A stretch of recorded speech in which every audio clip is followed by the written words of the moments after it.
Hello friends, स्वागत है आप सभी का हमारे यूट्यूब चैनल ईज एडू पर। फ्रेंड्स, आज हम आपके लिए लेकर आए हैं फिर से साइंस से आधारित क्वेश्चंस जो कि क्लास 7 के श्वसन चैप्टर से लिया गया है। श्वसन भी जीवों की प्रक्रिया में बहुत एक इम्पॉर्टेंट चैप्टर है। अतः इस सब्जेक्ट के यानी कि साइंस विषय के इस चैप्टर से मैंने बहुत ही चुनिंदा सवालों का संग्रह तैयार किया है जो कि आप सभी के लिए मैं आज प्रस्तुत कर रहा हूं। उम्मीद है आप सभी को ये पसंद आएगा। पसंद आए तो वीडियो को लाइक करके चैनल को सब्सक्राइब कीजिएगा। तो शुरू करते हैं फ्रेंड्स आज का ये वीडियो। फर्स्ट हमारा क्वेश्चन है आज का, ऑक्सीजन युक्त वायु को ग्रहण करने की क्रिया क्या कहलाती है? इसका राइट आंसर होगा अंतः श्वसन। जी हाँ, हम लोग श्वसन की प्रक्रिया में वातावरण से ऑक्सीजन ग्रहण करते हैं और ऑक्सीजन को ग्रहण करने की जो प्रक्रिया होती है उसे हम अंतः श्वसन या फिर इनहेलेशन के नाम से जानते हैं। इसे हम लोग प्रश्वास भी कह सकते हैं। प्रश्वास यानी कि अंतः श्वसन या फिर प्रश्वास, दोनों में से किसी भी नाम से इसे पुकारा जा सकता है। इंग्लिश में इसे हम इनहेलेशन कहते हैं। हमारा अगला सवाल है, कार्बन डाइऑक्साइड युक्त वायु को शरीर से बाहर निकलने की क्रिया क्या कहलाती है? इसका राइट आंसर होगा उच्छ्वसन। जी हाँ, हम सभी जानते हैं कि जब हम सांस छोड़ते हैं तो सांस छोड़ने वाली वायु में कार्बन डाइऑक्साइड की मात्रा अधिक होती है। हालांकि यह भी समझना है हमें कि सांस छोड़ी गई वायु में भी ऑक्सीजन होता है। ऐसा नहीं कि उसमें ऑक्सीजन नहीं होता है, उसमें ऑक्सीजन कम मात्रा में होता है। और जो हम सांस लेते हैं हवा या वातावरण से ही लेते हैं तो वातावरण में तो कार्बन डाइऑक्साइड गैस भी है, मतलब सांस लेते समय भी कार्बन डाइऑक्साइड ले रहे होते हैं, लेकिन लिए गए वायु में ऑक्सीजन का प्रतिशत अधिक होता है और जो सांस हम छोड़ रहे हैं उसमें कार्बन डाइऑक्साइड का प्रतिशत अधिक होता है। खैर, कार्बन डाइऑक्साइड युक्त वायु जो है इसको निकालने की प्रक्रिया, मतलब ऑक्सीजन लेने की प्रक्रिया जैसे अंतः श्वसन होती है, उसी तरह से कार्बन डाइऑक्साइड को त्याग करने की प्रक्रिया को हम उच्छ्वसन या फिर उच्छ्वास, इंग्लिश में इसे एक्सहेलेशन कहा जाता है। हमारा अगला सवाल है, सांस लेने और छोड़ने की क्रिया क्या कहलाती है? तो इसका राइट आंसर होगा श्वासोच्छ्वास, जिसे इंग्लिश में हम ब्रीदिंग कहते हैं। जी हाँ दोस्तों, सांस लेना और छोड़ना यह बिल्कुल एक अलग प्रक्रिया होती है जो कि उच्च वर्ग के जीवों में ही होती है। यह निम्न वर्ग के जीवों में देखने को नहीं मिलेगा आपको कि वो सांस ले रहे हैं और छोड़ रहे हैं। नॉर्मली हम लोग कह देते हैं कि हाँ, सांस लेना और छोड़ना, ऑक्सीजन ग्रहण करना हम लोग सांस लेना मानते हैं, ऑक्सीजन छोड़ना हम लोग सांस छोड़ना मानते हैं। लेकिन सांस लेने और छोड़ने के लिए जब विशेष अंग की सहायता से हम उसको ग्रहण करते हैं और त्याग करते हैं तो यह प्रक्रिया श्वासोच्छ्वास होती है, जिसे हम ब्रीदिंग के नाम से जानते हैं। यह उच्च वर्ग के जीवों में ही केवल संभव होता है। निम्न वर्ग के जीवों में श्वासोच्छ्वास की प्रक्रिया नहीं होती है, उनमें केवल श्वसन होता है।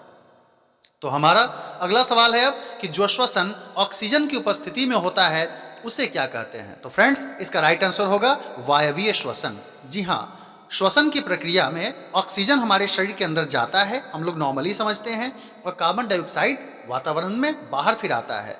तो इसके साथ अंदर में ऊर्जा भी मुक्त होती है। जब इसका कंसेप्ट हो गया कि ऑक्सीजन का शरीर तक जाना, कोशिकाओं में ऊर्जा की उत्पत्ति करना और फिर वहां से कार्बन डाइऑक्साइड का फॉर्मेशन होकर के शरीर के बाहर त्याग होना, ये पूरी जो प्रक्रिया होती है वो श्वसन होती है। और पिछले सवाल में जैसे मैंने बात की कि सांस लेने और छोड़ने की प्रक्रिया, सिर्फ यह प्रक्रिया सिर्फ जिसमें शामिल क्या है, सांस लेना और सांस छोड़ना, तो वह है श्वासोच्छ्वास यानी कि ब्रीदिंग। बट ऑक्सीजन का आकर के पूरा यूटिलाइजेशन उसका और फिर तब कार्बन डाइऑक्साइड का फिर बाहर त्याग होना, यह प्रक्रिया हमारी श्वसन कहलाती है। तो खैर, जो श्वसन ऑक्सीजन की उपस्थिति में होता है उस प्रक्रिया को हम वायवीय श्वसन कहते हैं। वायवीय श्वसन को ऑक्सी श्वसन के नाम से भी जाना जाता है और ऑक्सी श्वसन को हम इंग्लिश में एरोबिक रेस्पिरेशन कह सकते हैं। हमारा अगला सवाल है, जो श्वसन ऑक्सीजन की अनुपस्थिति में होता है उसे क्या कहते हैं? अब ये बहुत इंटरेस्टिंग है क्योंकि हम लोग सभी मानते हैं, जानते हैं अक्सर कि श्वसन में ऑक्सीजन चाहिए ही, बट बहुत सारे ऐसे भी जीव हैं जैसे कि अमीबा में एंट अमीबा हिस्टोलिटिका जो प्रजाति हो गई उसकी, गोल कृमि जो हो गया, या फिर जैसे आपका यीस्ट हो गया, ये सब ऐसे जीव हैं। एनारोबिक बैक्टीरिया भी बहुत सारे होते हैं जो कि ऑक्सीजन के बिना भी उनका श्वसन होता है। तो श्वसन की वैसी प्रक्रिया जो ऑक्सीजन की अनुपस्थिति में होता है, उस प्रकार के श्वसन को हम अवायवीय श्वसन यानी कि अनॉक्सी श्वसन कहते हैं और इसे हम एनारोबिक रेस्पिरेशन भी कह सकते हैं। हमारा अगला सवाल है, किस प्रकार के श्वसन से अधिक ऊर्जा मिलती है? तो इसका राइट आंसर होगा वायवीय श्वसन। जी हाँ दोस्तों, चूंकि वायवीय श्वसन ऑक्सीजन की उपस्थिति में होता है और ऊर्जा की उत्पत्ति अधिक मात्रा में तभी होगी जब ऑक्सीजन की प्राप्ति होगी, क्योंकि ऑक्सीजन जा करके शरीर में भोजन के अणुओं को तोड़ता है जिससे हमें ऊर्जा प्राप्त होती है। तो इसीलिए ऑक्सीजन की उपस्थिति में जो भी जीव श्वसन करते होंगे दैट मीन्स वायवीय श्वसन, एरोबिक रेस्पिरेशन, और यही सबसे अधिक ऊर्जा हमें प्रदान करेगा। अगला सवाल है वायवीय श्वसन में कितनी ऊर्जा मुक्त होती है? तो इसका राइट आंसर होगा 38 एटीपी या फिर आप 674 कैलोरी 674 कैलोरी भी कह सकते हैं इसको। 38 एटीपी। अब एटीपी क्या होता है? एटीपी एक विशेष प्रकार का यौगिक होता है जिसे ऊर्जा का सिक्का, ऊर्जा की मुद्रा कहा जाता है, क्योंकि ऊर्जा शरीर में एटीपी के रूप में ही संचित होती है। जैसे हर चीज किसी न किसी इकाई के रूप में हम मापते हैं, वैसे ही समझिए ऊर्जा की जो मुद्रा है, ऊर्जा की जो इकाई है वह एटीपी है। एटीपी का फुल फॉर्म एडिनोसिन ट्राइफॉस्फेट होता है, जो कि एक विशेष प्रकार का कंपाउंड है और ऊर्जा को संग्रहित करने का कार्य करता है। तो 38 एटीपी या फिर 674 कैलोरी ऊर्जा मुक्त होती है वायवीय श्वसन के दौरान। ऑक्सीजन जब शरीर में जाता है और ग्लूकोज के अणुओं का विघटन करता है, विखंडन करता है, तो उससे हमें इतनी ऊर्जा प्राप्त होती है।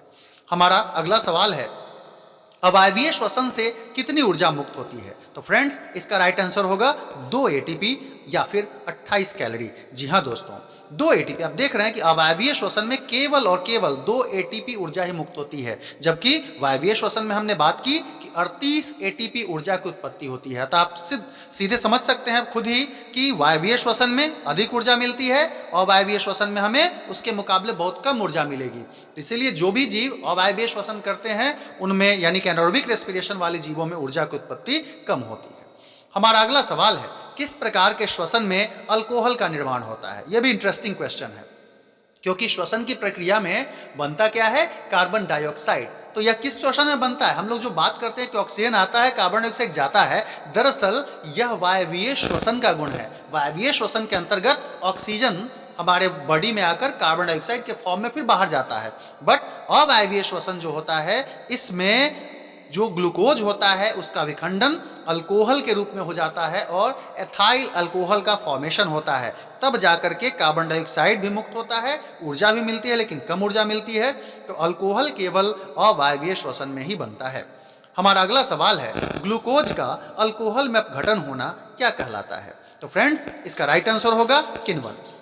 जी हाँ, ग्लूकोज जिसका फॉर्मूला C6H12O6 होता है, जब ग्लूकोज का विघटन होता है, ग्लूकोज का एनारोबिक बैक्टीरिया जो होते हैं यानी कि अवायवीय जो बैक्टीरिया हैं वह क्या करते हैं कि उसका विघटन कर देते हैं और विघटन करने के कारण ही एथाइल अल्कोहल का फॉर्मेशन होता है। यही एथाइल अल्कोहल में टूटना की जो प्रक्रिया है, इसके टूटने की प्रक्रिया को किण्वन अथवा फॉर्मेंटेशन के नाम से जाना जाता है। हमारा अगला सवाल है मछलियां किस अंग के द्वारा श्वसन करती हैं? तो इसका राइट आंसर होगा गिल्स के द्वारा। जी हाँ, मछलियों में विशेष प्रकार के श्वसन अंग पाए जाते हैं। अब ये जो गलफड़ा होता है उसका, उसी के थ्रू उसमें कंघी जैसी रचनाएं होती हैं जिसको हम गिल लैमिली बोलते हैं। जो कंघी जैसा स्ट्रक्चर होता है उसके गलफड़े में उसको बोलते हैं गिल लैमिली। और यही जो स्ट्रक्चर है गिल लैमिली से कनेक्टेड होता है रक्त कोशिकाएं, उसके शरीर की जो रक्त कोशिकाएं होती है वो कनेक्टेड रहती हैं। तो जैसे ही पानी में घुले हुए ऑक्सीजन को वो ग्रहण करते हैं, वो ऑक्सीजन गिल लैमिली तक जाता है, वहां से रक्त वाहिनियों में प्रवेश कर जाता है और इस प्रकार से ऑक्सीजन उनके शरीर के अंदर जाता है। अतः गिल्स के द्वारा ही उनमें श्वसन की प्रक्रिया पूरी होती है। हमारा अगला सवाल है कोशिका में वायवीय श्वसन की क्रिया कहाँ होती है? तो इसका राइट आंसर होगा माइटोकॉन्ड्रिया में। जी हाँ दोस्तों, कोशिका के अंदर कई सारे भाग होते हैं और ये अलग अलग कोशिकांग सेल ऑर्गेनेल्स जिसे कहते हैं अलग अलग प्रक्रिया में भाग लेते हैं। इसी प्रकार से हमारी कोशिका के अंदर माइटोकॉन्ड्रिया होता है। माइटोकॉन्ड्रिया में ही कोशिका में वायवीय श्वसन की क्रिया, मतलब कि माइटोकॉन्ड्रिया में ही, इसको पावर हाउस भी कहा जाता है, हमारे सेल का पावर हाउस। कोशिका चैप्टर भी इंपॉर्टेंट है, उससे भी जुड़ा हुआ मैं कभी लाऊंगा वीडियो। तो सेल का पावर हाउस कहलाता है माइटोकॉन्ड्रिया, क्योंकि ऊर्जा की उत्पत्ति वही होती है, वही संचित रहता है, इसीलिए माइटोकॉन्ड्रिया में वायवीय श्वसन की क्रिया होगी। हमारा अगला सवाल है कोशिका में अवायवीय श्वसन की क्रिया कहाँ होती है? तो फ्रेंड्स, इसका राइट आंसर होगा कोशिका द्रव्य। जी हाँ, कोशिका द्रव्य में अवायवीय श्वसन होता है। अवायवीय श्वसन की प्रक्रिया 2 चरणों में पूरी होती है। वायवीय श्वसन की प्रक्रिया एक ही चरण में पूरी हो जाती है, केवल माइटोकॉन्ड्रिया में। लेकिन अवायवीय श्वसन में क्या होता है कि अवायवीय श्वसन का पहला चरण यहाँ पर कोशिका द्रव्य में होता है। कोशिका द्रव्य में ही अवायवीय श्वसन, मुख्य रूप से एनारोबिक बैक्टीरिया या फिर जो भी हैं, उन सब में ऐसा श्वसन देखने को मिलता है। हमारा अगला सवाल है, श्वसन के दौरान लगभग कितनी ऊर्जा ताप के रूप में निष्कासित हो जाती है? इसका राइट आंसर होगा 20%, यानी कि 20%।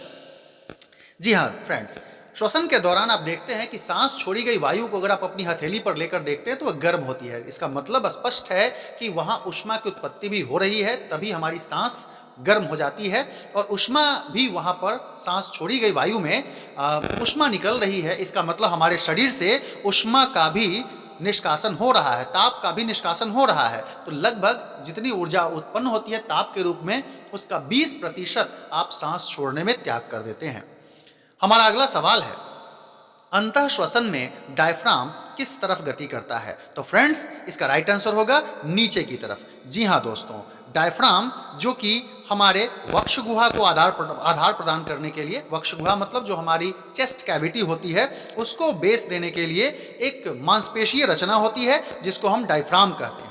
क्योंकि फेफड़े जो होते हैं हमारे, वह चेस्ट कैविटी में ही, यानी कि वक्ष गुहा में स्थित होते हैं। तो यह जो मांसल रचना होती है, इसको हम डायफ्राम बोलते हैं। और श्वसन के दौरान जब हम सांस लेते हैं तो पसलियां, हमारे सीने की जो पसलियां होती हैं, वो ऊपर की तरफ गति करती हैं और बाहर की तरफ निकलती हैं। इसी कारण डायफ्राम, जैसे ही हमारी पसलियां ऊपर जाती हैं तो डायफ्राम अपने पोजीशन से नीचे हो जाता है, मतलब उनकी गति नीचे की तरफ हो जाती है।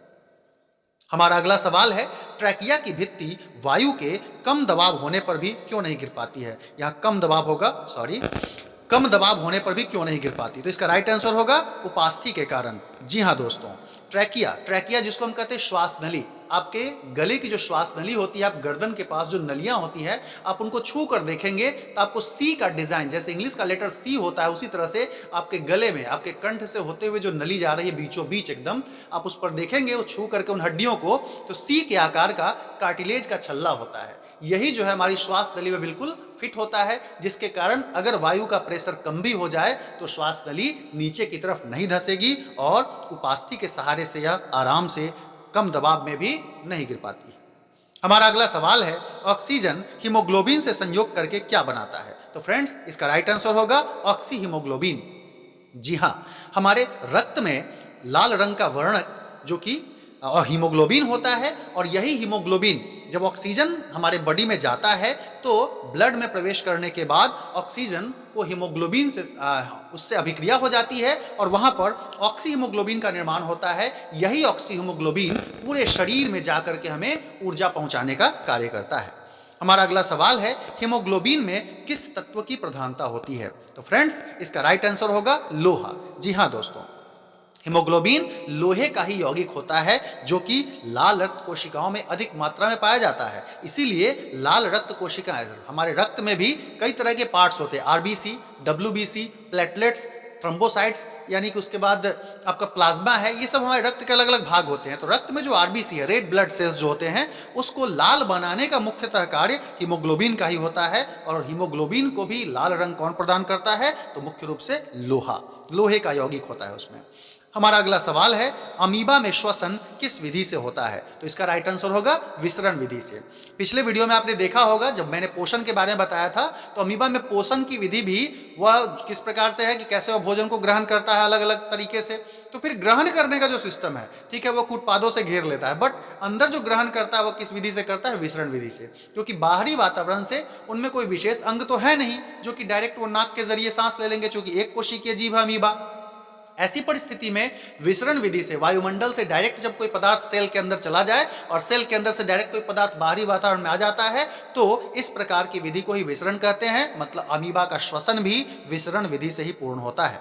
हमारा अगला सवाल है, केचुए में श्वसन किस अंग से होता है? तो इसका राइट आंसर होगा त्वचा के द्वारा। जी हाँ, केचुए की त्वचा जो होती है वो नमयुक्त होती है। आप देखते हैं त्वचा पर जहां तहां उसमें खंड बने होते हैं, वलयाकार खंड रहते हैं, अब यही खंड जो होते हैं, इन्हीं खंडों से मॉइस्ट स्किन से वह अपने नमी युक्त त्वचा से ऑक्सीजन को ग्रहण कर लेता है और बॉडी के अंदर ऑक्सीजन चला जाता है। यानी केचुए में श्वसन त्वचा, केचुआ यानी कि अर्थवर्म्स में उसके त्वचा, दैट मीन्स स्किन के द्वारा उसमें रेस्पिरेशन होता है। हमारा नेक्स्ट क्वेश्चन है, तिलचट्टे में कितने श्वास रंध्र पाए जाते हैं? तो इसका राइट आंसर होगा 6 जोड़ी। जी हाँ, अलग अलग जीवों में श्वसन के दौरान ऑक्सीजन ग्रहण करने की जो प्रक्रिया ही अलग अलग होती है, श्वसन अंग अलग अलग प्रकार से काम करते हैं। उसी प्रकार से तिलचट्टे में रंध्र पाए जाते हैं। और रंध्र क्या होता है? उनके शरीर पर, मतलब जहां जैसे हम लोग का नाक है तो नाक में होल्स होते हैं, उसी तरह से उनके बॉडी पर भी होल्स होते हैं। उन होल्स को ही श्वास रंध्र कहते हैं तिलचट्टे में। तो वही होल्स के जरिए ऑक्सीजन उनके बॉडी के अंदर चला जाता है और ऐसे 6 जोड़ी यानी कि 12 रंध्र उसके अंदर पाए जाते हैं। हमारा अगला सवाल है, पौधों में श्वसन किस अंग के द्वारा होता है? तो इसका राइट आंसर होगा स्टोमेटा, जिसको रंध्र भी कहते हैं। ये आप लोग पिछले पोर्शन में भी समझ चुके थे कि पौधे की पत्तियों की निचली सतह पर महीन छिद्र पाए जाते हैं, जिन्हें हम रंध्र अथवा स्टोमेटा कहते हैं। उसी स्टोमेटा के जरिए ही गैसों का आदान प्रदान होता है, मतलब श्वसन में भी तो गैसों का ही आदान प्रदान हो रहा है, अतः पौधों में श्वसन भी रंध्र के द्वारा ही होगा। हमारा अगला सवाल है, मनुष्य की श्वसन दर कितनी होती है? इसका राइट आंसर होगा 12 से 16 बार। जी हाँ, नॉर्मल अवस्था में जब मनुष्य सामान्य रूप से सामान्य कार्य कर रहा है तो श्वसन दर उसकी 12 से 16 बार प्रति मिनट होती है। श्वसन दर का मतलब 1 मिनट में व्यक्ति कितनी बार सांस ले रहा है और छोड़ रहा है। एक बार सांस लेना और छोड़ना, ये दोनों मिला करके एक श्वसन, 1 रेस्पिरेशन कहा जाता है, 1 ब्रीदिंग। यानी कि 1 ब्रीदिंग का मतलब क्या हो गया?